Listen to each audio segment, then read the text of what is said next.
Shift happens, sometimes by choice, sometimes by circumstance. And when it does, you have two options. You can either cling to the life you've outgrown or step into the version of you that knows she's meant for more. I'm Gia Lacqua, trauma-informed empowerment coach and founder of Radical Prioritization. Welcome to What the Shift, the podcast for women who've outgrown the life they've built and are ready to create one that finally fits. Here we get real about the shifts that change everything: identity shifts, career pivots, relationship resets, mindset breakthroughs, and learning how to finally release what's holding you back. You don't have to have it all figured out. Just be ready for what's next. It's time to shift. If you feel like life is shifting, you're in the right place. I'm Gia Lacqua, and welcome back to What the Shift. Today, I am so excited to introduce you to Kathryn Spears. Kathryn is a Fractional Chief Marketing Officer and NeuroSomatic Intelligence Practitioner who helps leaders stop running on empty and start leading from their full capacity. With a career spanning fast-paced startups in skincare, telecommunications, toys, and the agency world, Kathryn built teams from the ground up globally, scaled brands on scrappy budgets, and led through rapid growth, all while raising two kids with a husband on the road. She knows firsthand the weight of high-performing women carry and what it costs when leadership is built on survival physiology instead of sustainable capacity. Like many executives, Kathryn devoured every leadership book and podcast. But the real transformation didn't come from mindset shifts or productivity hacks. It came from rewiring the nervous system, the body's operating system that dictates clarity, decision quality, presence, and resilience before thought ever kicks in. Now, as the Fractional Chief Marketing Officer at NeuroSomatic Intelligence, the leading global institute of neurosomatics, Kathryn brings science, strategy, and lived experience together to equip leaders with precision-based nervous system tools that create measurable impact at every level: individuals, teams, and organizations. She's known for her radical candor and relatable storytelling. Kathryn makes complex neuroscience actionable. Her sessions are experiential. Audiences don't just hear ideas, they feel the difference in their own bodies through practical tools that they can use immediately. Kathryn, welcome to the show. I am so excited to have you join us today. Thank you so much. I'm equally as excited to be here.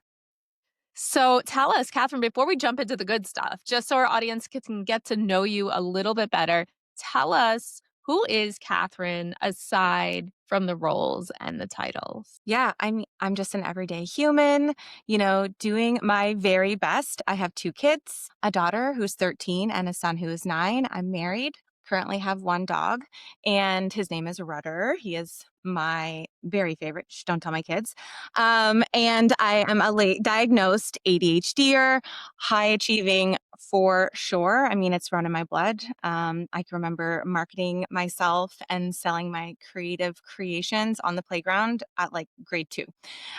So it definitely runs deep. I love that. I love that. Great. So you have a full life and you're doing all the things. Yes, doing all of the things. Yeah. Love it. So very relatable to our audience. Tell us, just before we jump in, some people may not be as familiar with the work that you do. So could you just start with explaining what exactly is a neurosomatic intelligence practitioner? Yeah. So really, neurosomatics is truly a blend of applied neurology and somatics. And what really got me was, the applied neurology side. Early days in my high achieving life, any kind of like thought of sitting still, being in stillness, breath work, meditation, yoga was to me, I just needed to get out. Like there was no chance that I could sit and do that. And neurology was really the bridge that brought me back into that, because through applied neurology, we can actually measure the state shift of our nervous system instantly so that we're able to make change at a minimum effective dose in the sensory inputs, which are really like our filtration system of our brain that basically every moment to moment is deciding safe or unsafe. And so when I started to clear those sensory maps, it started to reduce my overall threat and open up and expand my capacity to be able to tread into those things that were going to further support me. It's now become part of a daily practice that I do. What I love most is that, it's not a heavy lift from a time perspective because, the busy women don't have time to do a lot of other things. So, really, it's the understanding that the nervous system is the operating system and it's running the entire show behind leadership, behavior, our emotions, our interactions with people day to day. And so it's not about thinking differently. It's really about training the body to predict safety rather than threat, changing those inputs to get a different output, a different experience. So much good stuff there. Cannot wait to dig into. So this conversation is so needed, and not just for women, but we're going to focus on women today because that's a majority of our audience. But there's so much there, and as high achieving women, so many of us become very disconnected from ourselves and from our bodies. And we can get into a little bit more about why that is. I know I was there for many years. This conversation is so needed, and I love hearing your story. So you say that mindset work isn't enough, right? And a lot of us spin our wheels doing all the things we're told we should do, therapy, like you said, reading the books, listening to the podcast, but we still feel stuck. From your perspective, why is that? Yeah, because when we move into a physiological state shift, a stress response, that logical thinking part of our brain is turned off. And it is very difficult to access those mindset tricks that we've used. With neurosomatics, though, we can access the tools so much faster when we're in our survival brain because it's working in the language of the nervous system. So it's kind of like, I want more of that. So it's easier to access to then state shift into your logical thinking brain. And then you can access the mindset, right? So it really is, when we think about mindset, it's really 5% of the puzzle. The rest of it is kind of running the 95% through our subconscious primal survival brain. And that is always pulling rank first. And then the more that we practice, the more that we get good at it, right? It becomes our default mode to shift into survival because it's so much energy to move into our logical cognitive thinking brain, which is why at the end of the day, so many women, so many leaders, um, they give their all during the day and they have nothing left to give at the end of the day, and they're exhausted, um, and they're experiencing all this flurry of symptoms or have decision fatigue or experiencing burnout over and over again, and they're like, "Why is this continuing to happen?" And then we internalize, and then there's shame, and it's just this big cycle that I lived. So, yeah. Yeah, so depleted, I think is a really great way to think of it. Is like you said, at the end of the day, you've got nothing left in the tank to give because you've been giving to everybody all day. And so, but you're saying that a lot of it has to do with not just our mindset, but the physiology behind it, the neuroscience behind it. And so, what I'm hearing you say is that when our survival mode kicks in and we are in that fight or flight response, it essentially shuts off the logical brain, which prevents us from accessing, as you said, the tools and the strategies. Is that right? That's exactly it, because our brain is primal and it's going based on prediction. And it can't decipher between, like, if we're actually face to face with a bear versus we just got an email that is causing some like relational threat, or going on a podcast and it's causing like visibility threat. It doesn't discern between those scenarios. It's always just this automatic physiological state shift that happens. And so in that moment, you're meant to brace and get ready to run and mobilize and get away from the threat, even if it is an email or showing up on a podcast or speaking on a stage or having a hard conversation with someone. It just doesn't differentiate. And so that is why so many things are happening, right? It's huge energy depletion as well, which further contributes to the exhaustion. 100%. And so to your point, there's some biology behind, we're not fighting the lions and the tigers and the bears anymore, but there are also experiences from childhood and our early development that shape our nervous system and our protective patterns, our coping mechanisms that we all carry. So tell us a little bit about how those early experiences shape how leaders show up under pressure and how that impacts high achieving women. Yeah, I mean, developmentally, we can't actually decipher when our parents are stressed. as an example, right? We have a nature to just internally as children think it's us and like we need to make that shift, right? So if our parents don't have the capacity to hold our emotions, then that's how we learn to start to repress them or suppress them. So the difference is really suppressing is like making the conscious decision, and then repressing is before we even get to make the decision, it's getting tucked away into a box before we even have the chance to mobilize or move through that emotion. Or, other life experiences. For me, bullying was a big part of my childhood. We moved a lot. I was always the new kid. I was an easy target.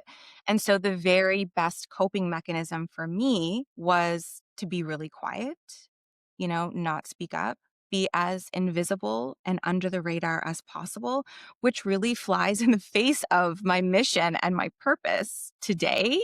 And so when I really started to show up and I could feel that wobble, I was like, I connected the dots. We don't always connect the dots back to an early childhood experience, but in this one, I was like, this is very clear, right? And so that was a threat because, again, it's predictive. And it's like, how did we survive this before? We stayed silent. We didn't speak out. We didn't speak up. We didn't speak our truth. We stayed invisible.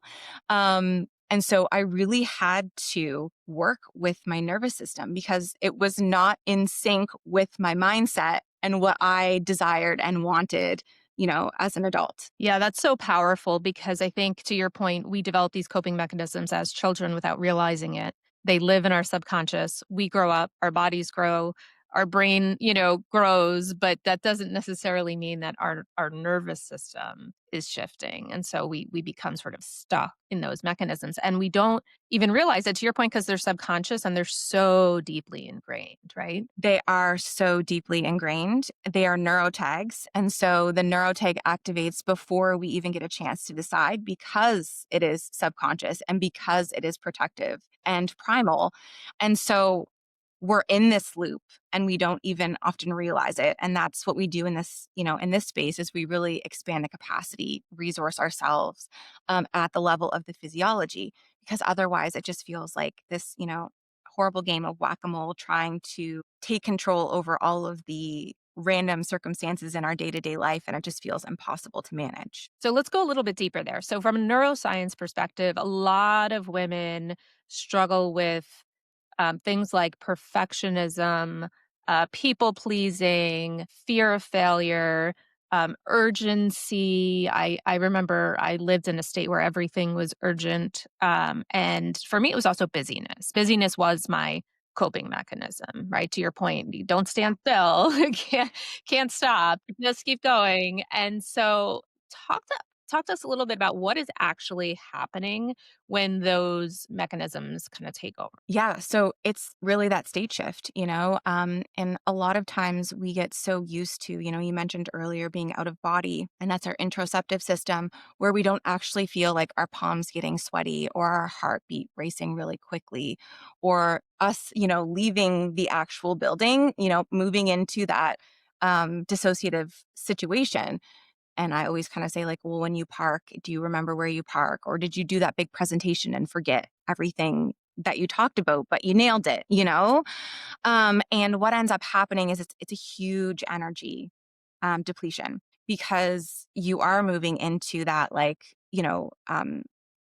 that state shift, right? Where certain organs are like, your heart's racing and your palms are sweaty and you can't actually access that prefrontal cortex. Like there's just a slew of things happening. Your circulation isn't going all around. I mean, I've had so many chronic health issues because of long-term chronic stress.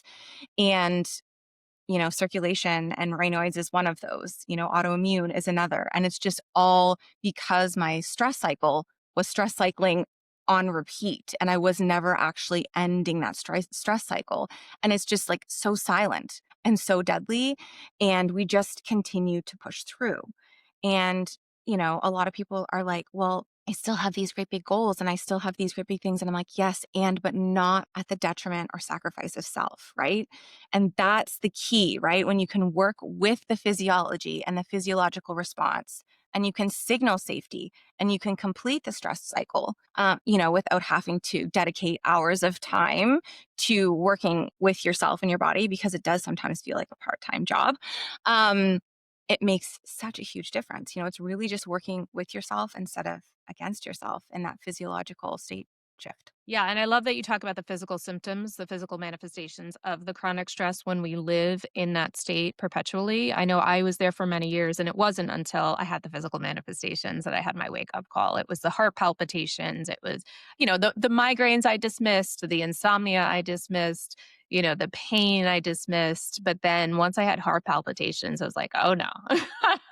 Right, Right then, I right. took it seriously. And so to your point about the interoception, we're disconnected from even listening to the sensations that are coming up in our body because we have, the inner narrative and the inner voice saying, just push through, you're fine, right? Whatever those messages were that we received and we've internalized, we perpetuate. Yes, and the other piece is, as you're talking, I'm like, and I remember myself, it'd be 1 o'clock and I hadn't eaten yet. I had Yeah. only had coffee, right? So, like, not hearing your hunger cues or your washroom cues, like, oh, I just have to do this other email. And every time you dismiss, having to use the washroom, it dulls the signal. And then it fragments yourself from yourself and your own interoceptive system. And so that is a big piece of, getting back into your body. And again, it can be a really scary place to go when you haven't been there in a little while? For sure. Talking about dysregulation, I know so many of us who have been in that chronic stress state for so long or dysregulated for so long, it becomes our baseline. It becomes our norm, our sort of operating mode. So it's very hard to recognize it when that's all you know or when that's sort of your quote unquote comfort level. Tell us a little bit about when we don't feel necessarily stressed, we're not having a panic attack, but we're clearly dysregulated. What is going on physiologically? Yeah. Do you mean like how is it showing up in day to Yeah. day? Yeah. Yeah, so for me and so many of the women that I support, you talked about sense of urgency.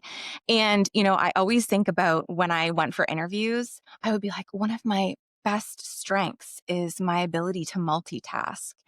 And I'm like, actually, that was a true state of that sense of urgency. And I've got to do this. Oh, and don't forget that. And then I'm jumping on Instagram and then I'm going into an email and then I'm writing a press release and then I'm doing this and then I'm checking my phone and then I'm trying to sign my daughter up for volleyball. And, your head is just constantly in this state of urgency. And that is the very opposite of flow state. It really is spinning your wheels. So the state of urgency is one. And as moms, we often start our day with that, like, come on, we got to get out the door. We got to get this. And now it's just so intentional in our house. And my kids will always note, they're like, neuro, because it just really quickly interrupts and shifts state shifts, right? Some other things are like imposter syndrome, overwhelm, perfectionism, um, rumination, overthinking, walking away from conversations and like not being able to let it go. Inner critic, strong odor critic. So lots of self judgment, lots of external judgment. Also looking for that external validation, which we get from overachieving and doing and being perfectionists and going above and beyond, which then loops into that like people pleasing and the fawning, which often is really, it's truly boundary violation of self when we aren't honoring what we actually want or can discern that we are abandoning ourselves to gain acceptance outside of ourselves. And it shows up so much in the workplace. I was a glorified yes woman, a perfectionist, like the go-to hype girl. Mhm. And like that dissociation of how I was actually feeling inside versus how I was showing up is such an energetic leak as well. And then at the end of the day, like the short fuse with my kids, the impatience, the anxiety, the numbing through Netflix. Okay, I'm just going to like flop and Netflix and numb, and I can't possibly have a conversation of any meaning or do any social things, Yep. Doom scrolling. Doom scrolling. As soon as I doom scroll, I'm like, there is something that I need to process, Yeah. There's something here. It's like one of my go-to signs. Yeah. Yeah, Absolutely. for sure. So relatable. And I think it's true what you said. Like we pride ourselves on some of these characteristics and or traits as we like to categorize them, when in reality they are uh often unhealthy coping mechanisms that we've adopted. And then there's like we talked about before, so deeply ingrained that they become part of our identity. What's your greatest strength? I'm a perfectionist. No, that's not a strength, right? Or to your point, I can do it all. I'm a multitasker. And we think that these are traits to brag about. And so I think it is a really good point to get curious with what those are for you, and what's underneath them. Yeah, and you don't have to sacrifice the goals, you know? A Yeah. lot of people are like, "Well, no, I need to keep the pedal to the metal and I need to keep pushing." And it's always like, in no point of any business would you accept 5% as like a standard. Like, I'm going to take this and give 5%, right? No one would say like, "Let's give 5%." It's always 110. And that's what we're doing. Like, we're actually giving 5% when we're operating from the survival response.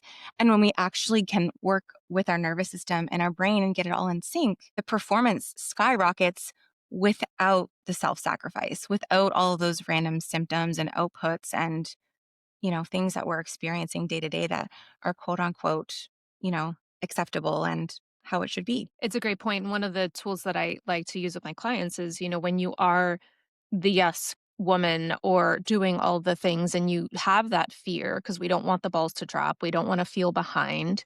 And so a lot of women can't break that cycle or stop. And one of the things that's very, directly related to what you just talked about is it coming from a place of service in terms of you wanting to do something for someone else, or is it coming from a place of sacrifice? And it's not a binary yes or no. It's a spectrum, right? And so how do we find where we are on that spectrum before we automatically default to yes? Absolutely. And when we were talking about the developmental years, and having to go above and beyond to maintain our connection with our Mhm. caregivers is showing up in these situations. And so so many people have the intention on having the conversation or saying no, but when it comes to actually following through, it is just such a huge, heavy load that is so taxing to the nervous system. And again, it's like that pushing through. And it's like if we just work with the system and get it on board and feeling safe so it doesn't clock that threat, the conversations go so much more seamlessly and meaningful. Yeah. And so speaking of those conversations, obviously boundaries comes into play, but again, the mindset is not going to override what, you're feeling in your body and your nervous system, which is why this work, one of the reasons why this work is so incredibly important. But the other piece of it is, you talk about visibility. And, a way in some of the work that I do, I talk about finding your voice, right? And using your speaking your truth. Also, very can be very hard for even the most successful. Sometimes it's even harder for the women at the top. And so you also talk about success, they can register as threats to your nervous system. And, I talk about everyone knows fear of failure. But a lesser known fear is the fear of success. You're afraid of being seen. You're afraid of being more successful. Talk to us about what that looks like and how can we expand our capacity to hold those things. Yeah. So this is an incredible conversation because this is probably the most underrated topic, right? Is when you are successful and at each milestone. And what I will say is if you're hitting a new goal or milestone and you're skipping over it, and then you're just like, okay, and what's the next? And what's the next? I'm going to tell you that is a major flag because it is your nervous system. And the other piece is the sustainability of it. Because if our nervous system doesn't feel safe holding X amount of dollars or X amount of visibility, or with visibility comes a lot of criticism and a lot of judgment, especially in the state of the world and the dysregulation of the world today.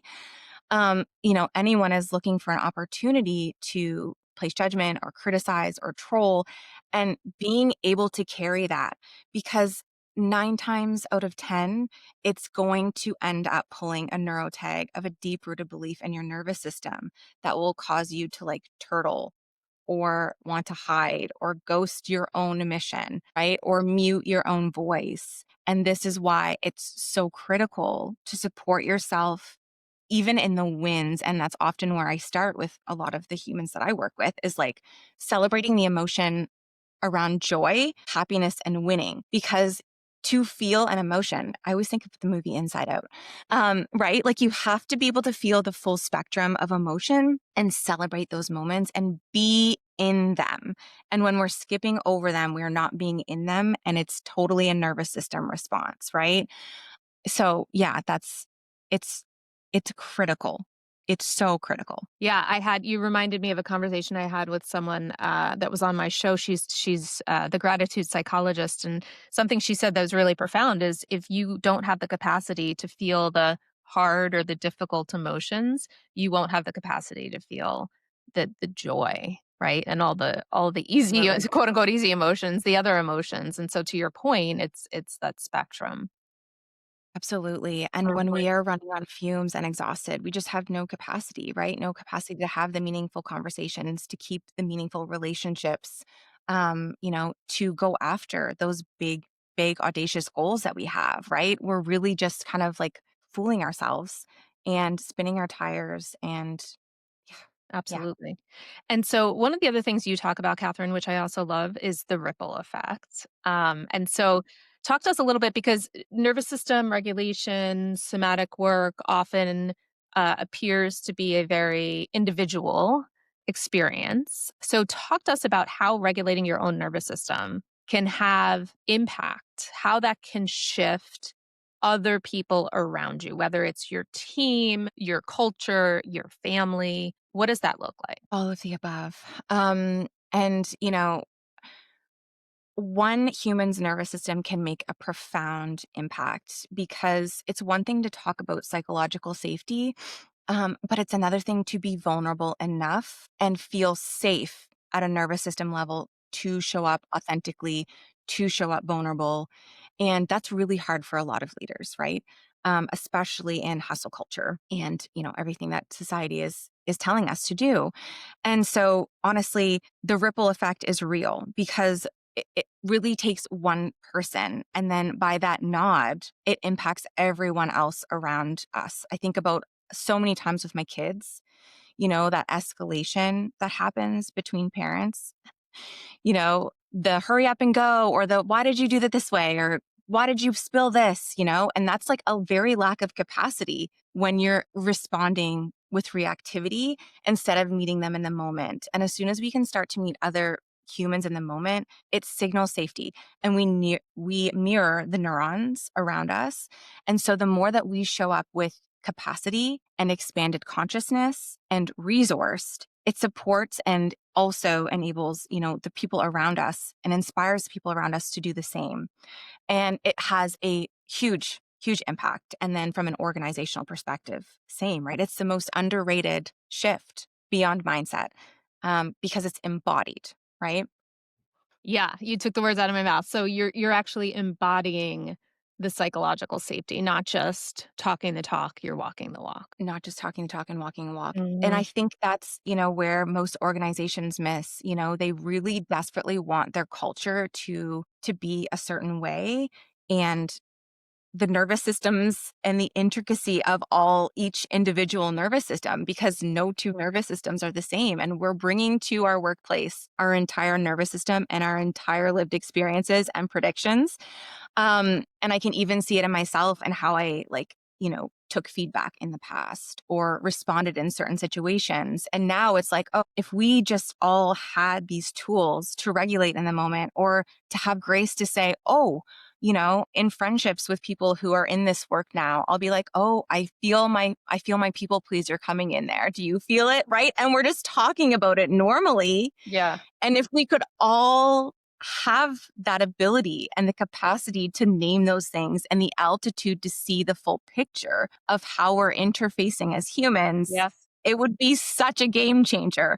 It's like the most underrated strategic system Yeah. ever. The altitude, I love that. I'm gonna use that. I might steal that from Yeah, you. I absolutely. love Go for that, it. I love that. The altitude to see how we're actually interacting with each other, and to your point, in a hustle culture, what I've noticed in these hustle cultures is obviously there is a top-down, the urgency to get everything done immediately, perfect, right away, even when it's not urgent. But then the other problem is you hire a bunch of type A's, high achievers, and they're all feeding each other this dysfunction and this dysregulation, thinking it's Absolutely. normal, right? Like I remember going around bragging, like, it could be 6 o'clock at night. Oh, I haven't eaten all day. Or I'm on my sixth cup of coffee today. Like, Yeah, really? That's what we're priding ourselves.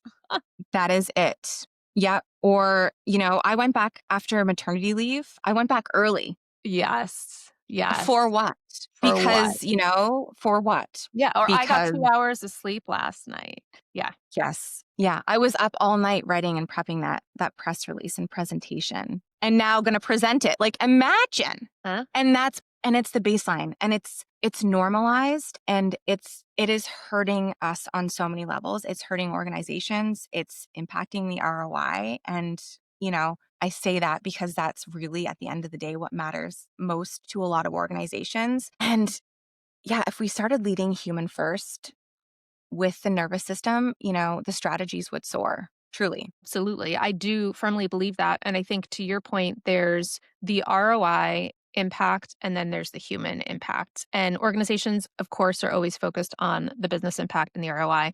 But most, I'm not going to say every, most organizations today are genuinely concerned about the well-being and health of their employees and how do we keep people, happy, healthy here, right? They're worried about retention, they're worried about burnout, especially in their high achieving women. And so this is such an important piece of the puzzle that throwing free pizza and a yoga class at them is just not going to fix. No, they're Band-Aid solutions, Yes. and I think it's just a lack of understanding and knowledge, and plus there's so much out there, right? Like, there's so much noise and not knowing what to do.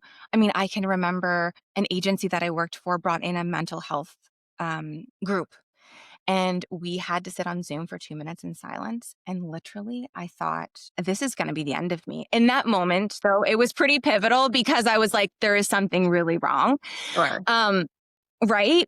And, we're really trying to make change, and at this point, like, we've got to go beyond the mindset, We've gotta go beyond the mindset because the statistics of burnout is on an all-time high, and it's not changing, and so we've gotta make another change? Absolutely. So, Catherine, before we wrap up, I would just love to touch upon this is such great information. The neuroscience is absolutely fascinating. Tell us, how do we begin? And we might need a whole other episode on this, but how do we begin to rewire our nervous system so that success no longer costs us our health and our peace? Yeah, I think the biggest piece is really understanding how to assess and reassess, how to measure your own nervous system, because there's so much out there. And everyone, like I said, has a unique nervous system, unique as a fingerprint. And so what works for someone might not work for another. It's just like if you went to the gym and started lifting weights, you might start at 5 pounds or someone might start at 20 pounds. Everyone is different for what they need from, the inputs, um, the reps, how many reps they're doing. And the tricky part is with high achievers is we're taking our high achieving patterns and putting it on our healing journey. And I really felt that, my all or nothing need to, like, get all the protein, drink all the water, work out this amount of time, meditate this long. And what I was actually doing was shifting into another stress response without having any cognitive awareness. So being able to really know and understand how to measure your own unique nervous system to actually break through and make sustainable change would be like my number one recommendation. Love that. And then is there anything more tactical that you want people listening today to walk away with? So for the woman who's stuck in overdrive and exhaustion and that depletion, is there one simple somatic exercise they can try today? Gosh, there's so many. Which one? Which one do I recommend? Um, Even just like a walking meditation, which seems so simple. Um, I would go with a walking meditation and then start to break into your nervous system a little bit that way, and then treading into the neurology aspect just so that you can really shift that neuroplasticity and get into the patterns and rewiring that way. I love that because I think it is for us, those of us who've had a hard time meditating or sitting in silence, the walking meditation can be really helpful. Exactly. Yeah, love Totally. that. So, Catherine, what would you say is the one shift that changed everything for you? Yeah. The one shift that changed everything for me was understanding and realizing that it wasn't a personality flaw Yeah. and that my nervous system was pulling rank and that I was able to actually break through and make change and didn't have to live in the shame of what I thought was, a character flaw. Love that. And such an incredible awareness and life-changing awareness. Yes, Yeah, definitely. absolutely. Love that. Catherine, I wanna thank you so much for being here today, for sharing your insights, your story, and your expertise. This has been an incredible conversation. And thank you so much for having me. It was an honor. Catherine, where can our listeners find you and connect with you and learn more about the work that you do? Yeah, absolutely. They can find me at beyondyourmindset.com. Perfect. I wanna thank you again for being here. Thanks everyone for tuning in. We will see you next week. Now go make shift happen. Take care. All right, Shifter, that's a wrap on today's episode of What the Shift. But here's the thing, awareness is just the first step. The real shift happens when you decide to do something with it. So before you go back to business as usual, ask yourself, what is one thing you are done carrying? What's one shift you're ready to make? And if this episode hit home, don't keep it to yourself. Hit subscribe, leave a review, and send it to a woman who needs to hear this, because we shift together. Remember, you don't have to have it all figured out. You just have to take the next step. And I'll be right here next week, ready to shift with you. This is What the Shift, and we are just getting started.